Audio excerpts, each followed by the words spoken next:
Halo teman-teman, kita telah membicarakan mengenai 2 poin ya, yaitu apakah orang Kristen atau musisi gereja boleh menyanyikan, main atau mendengar musik-musik yang non gerejawi. Gitu.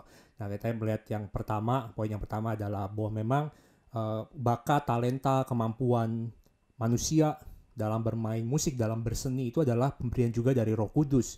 Tuhanlah yang memperlengkapi mereka manusia, baik orang yang percaya Kristen maupun orang-orang non-Kristen, sehingga mereka bisa berseni, mereka bisa menghasilkan musik yang baik dari segala instrumen tentunya. Dan yang kedua adalah ada kesatuan, kemajemukan dalam Allah Tritunggal yang kita bisa bawa juga di dalam kehidupan Kristenan kita atau bermasyarakat ya.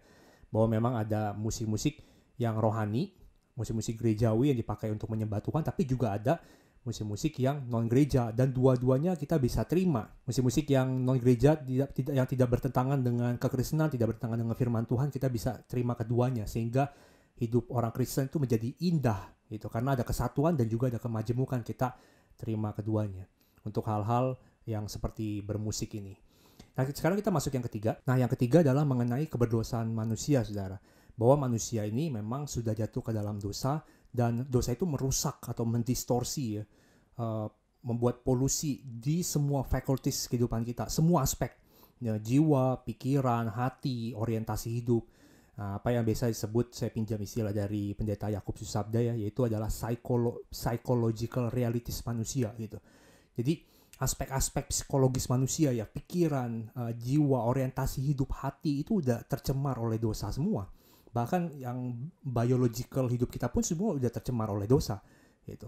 Dan psychological realities ini kalau tidak terintegrasi dengan anugerah Tuhan atau firman Tuhan, maka orang itu akan menggunakan tubuhnya, jiwanya, semua aspek hidupnya untuk menjadi senjata-senjata kejahatan untuk melawan Tuhan. Sebaliknya, kalau psychological realities manusia, kejiwaan manusia ini terintegrasi ya, atau tersatukan dengan firman Tuhan dan anugerahnya, maka orang tersebut akan menggunakan aspek-aspek hidupnya, seluruh hidupnya untuk menjadi senjata-senjata kebenaran untuk kemuliaan nama Tuhan. Nah, ketika manusia sudah di dalam dosa, maka ketika ia berseni, ingat ya, jadi seni itu kan abstrak ya. Seni itu kan saya bilang di video yang sebelumnya mengenai perspektif musik secara teologis dan filosofis, musik itu abstrak. Ada di pikiran manusia yang harus dibuat konkret. Dari yang abstrak di pikiran, di dalam jiwa, harus dikomunikasikan keluar menggunakan media-media yang ada, yang telah Tuhan sediakan di alam semesta ini. Contoh misalnya dalam lukisan ya, ketika seorang pelukis ingin melukis apa ya, pemandangan misalnya, pemandangan. Jadi ketika ia melihat pemandangan, lalu dia pikir kan, wah senang banget sama pemandangan, bagus, indah.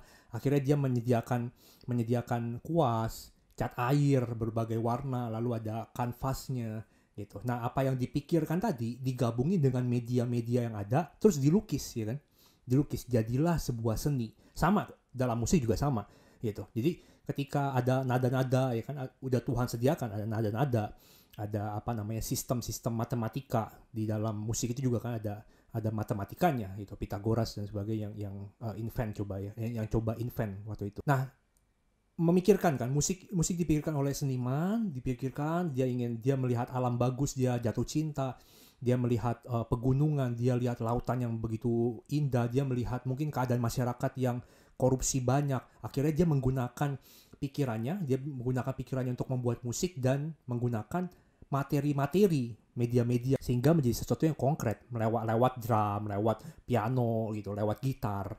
Ya itu kan alat musik ya, bukan musik itu sendiri. Seni musik itu di pikiran manusia dan dikonkretkan, dibuat konkret ke jadi apa namanya, ada di dalam ruang dan waktu yang kita hidupi sekarang gitu.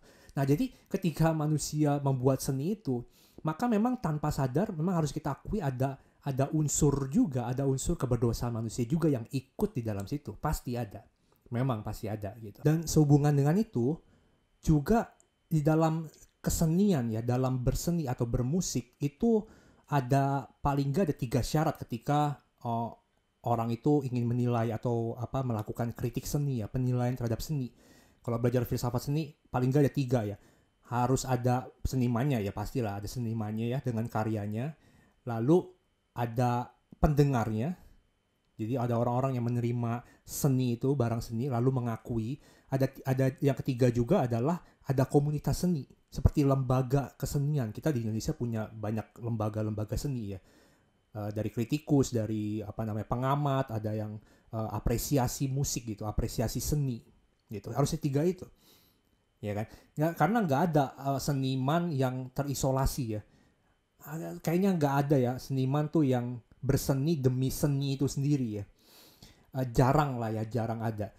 Orang bermusik, berseni itu pasti untuk dinikmati juga untuk orang lain ya. Pasti ada pendengarnya juga.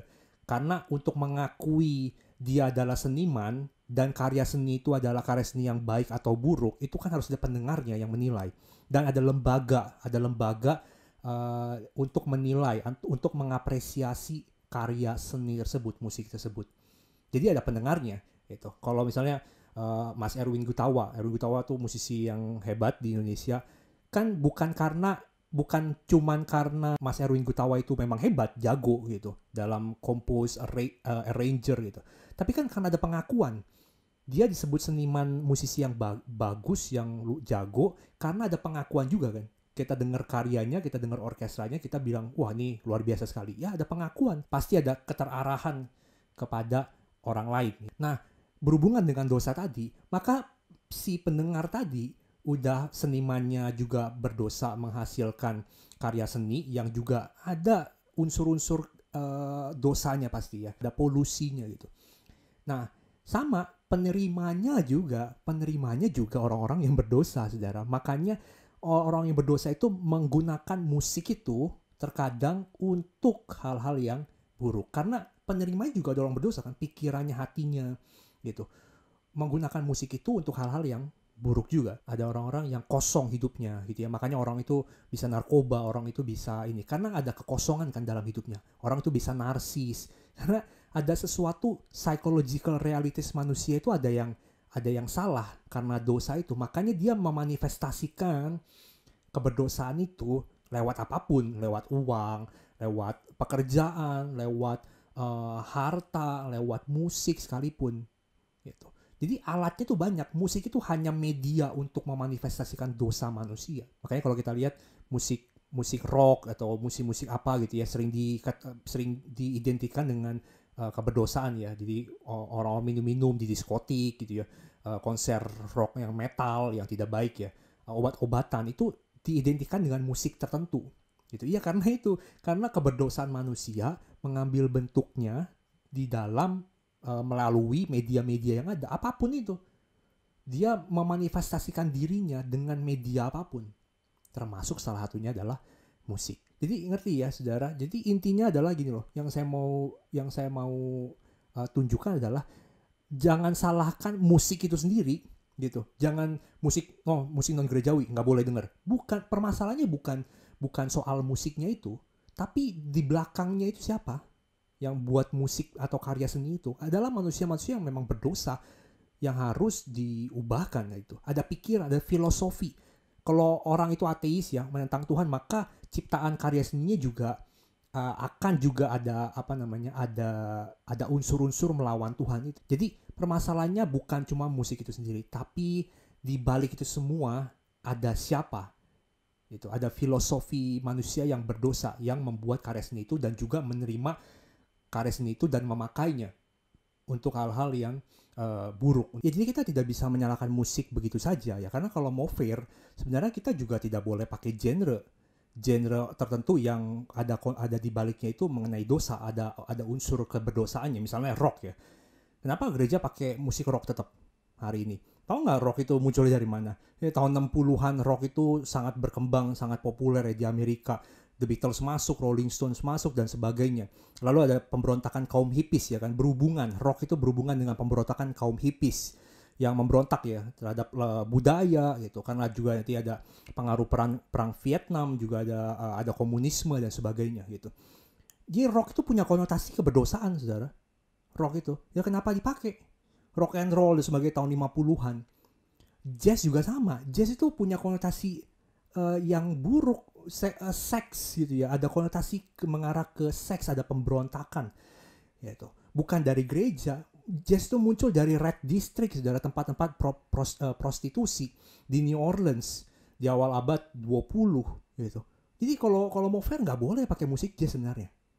Nggak boleh pakai genre jazz untuk di dalam gereja. Rock, funk, reggae dan sebagainya. Gitu. Jadi kita tidak serta-merta menyalahkan musiknya, tetapi ada keberdosaan manusia itu loh di baliknya. Itu yang matters, itu bukan sekedar musiknya aja yang dihindari. Nah contohnya, bisa nggak orang-orang gereja atau musisi gereja sekalipun mainnya lagu rohani, lagu gereja, tapi tetap menunjukkan sifat keduniawian? Ya, misalnya pencipta lagu rohani menjual lagu-lagunya supaya dia terkenal, atau supaya dia populer, supaya dia kaya dan sebagainya. Itu kan juga keduniawian. Atau musisi misalnya tetap nih pelayan di gereja, main di gereja, tapi ngarepin persembahan kasih gitu, minta bayaran, jadi penghasilan, jadi jadi mata pencarian hidup sehari-hari. Atau ciptain lagu tapi lagunya berorientasi ke self-centered, jadi tertuju supaya saya diberkati, pusatnya adalah saya, bukan mengenai Allah, ataupun juga mengenai memberkati orang lain. Itu juga kan menunjukkan sifat keduniawian. Jadi bukan soal lagunya, bukan soal musiknya, tapi manusianya ini yang udah jatuh ke dalam dosa, yang sekalipun lagu-lagunya rohani tetap bisa memanifestasikan keberdosaan itu. Ya, jadi kita berpikir satu level di balik itu ya. Di balik sekedar cuma bilang musik non gereja, musik dunia tidak boleh dimainkan, tidak boleh didengarkan gitu. Permasalahan yang lebih dalam adalah keberdosaan manusia itu sendiri. Namun sekalipun ada keberdosaan manusia ya di dalam karya seni yang diciptakan, ada unsurnya, ada polusi keberdosaan itu, tapi kita bersyukur ada anugerah Allah, anugerah umum Allah, saudara. Apa itu anugerah umum Allah? Yaitu anugerah umum Allah ya, anugerah yang Tuhan berikan bagi semua orang, yaitu untuk memelihara setiap manusia dan juga menekan keberdosaan manusia. Jadi hukum, hati nurani itu anugerah umum Allah supaya manusia tidak sejahat-jahatnya gitu loh. Bayangkan ya, makanya orang kalau mau buat dosa atau setelah berbuat dosa merasa guilty, merasa bersalah, merasa menyesal ya, karena ada hati nurani, ada hukum yang memang Tuhan anugerahkan kepada setiap manusia di dalam hatinya, sehingga mereka tidak menjadi sama seperti binatang. Kalau nggak ada anugerah umum Allah, saudara, waduh, kita mungkin cuma beda dikit sama binatang ya. Udah nggak tahu kayak apa nih kehidupan manusia. Tapi karena ada anugerah umum Allah, manusia lahir dengan nilai-nilai moral, ada etika yang Tuhan memang tanamkan di dalam hidup manusia, maka tetap ada unsur kebaikan. Makanya manusia tetap, walaupun di dalam keberdosaannya, tetap bisa menciptakan musik seni yang baik, yang baik, yang ekspresi, yang membuat hidup ini jadi berwarna, masyarakat menjadi berwarna, masyarakat budaya ini jadi hidup gitu, bukan cuma lagu-lagu gereja. Kita bersyukur sekali karya Allah yang luar biasa ini. Jadi saya ajak kita berpikir lebih dalam ya, kita berpikir lebih dalam. Jadi bukan cuma sekedar permasalahan musiknya itu sekali lagi, tapi ada keberdosaan manusia. Ada keberdosaan manusia. Tapi di balik keberdosaan manusia itu sekalipun di dalam seni, Tuhan tetap memberikan anugerah umum Allah, sehingga manusia sekalipun di dalam keberdosaannya tetap bisa berseni, berkesenian, membuat musik, bermusik dengan baik, sehingga kehidupan kita di Indonesia, di masyarakat luas itu bisa terbangun lewat adanya musik. Oke, see you di video berikutnya.